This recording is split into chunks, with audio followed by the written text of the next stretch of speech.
কোন দালানের পিছনে লুকিয়ে আছে আমার এই কাপুরুষ পিতা,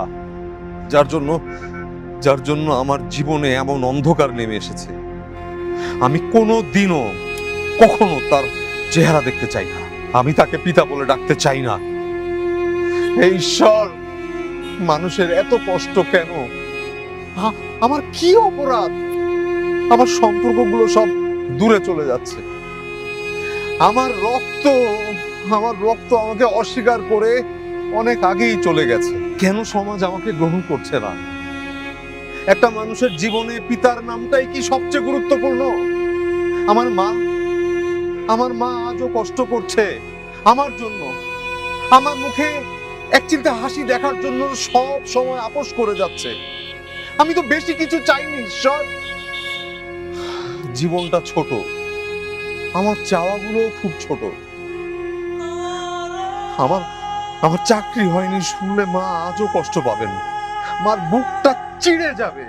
অথচ মার এই কষ্ট আমাকে প্রতিনিয়ত দেখতে হয়। কেন আমার কান্না আড়াল করতে চোখে কাপড় বেঁধে রাখতে হয়?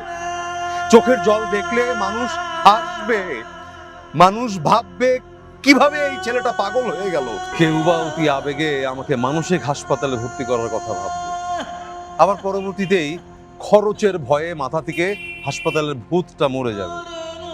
আবার কেউ ভাববে আত্মীয় স্বজনের কথা, আত্মীয় স্বজন নেই তার। আসলেই তো, আত্মীয় স্বজন কে আছে আমার?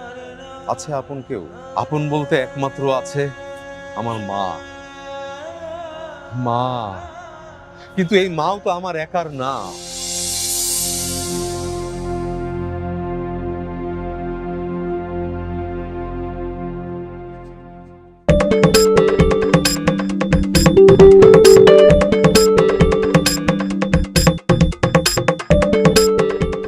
ধরতেছে না তুই ধর।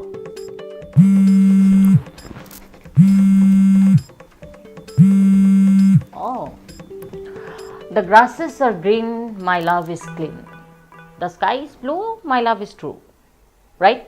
না আপা, আপনি ভুল কইছেন। আমার গাছ সবুজও না, ভালোবাসা পরিষ্কার। তুমি কে?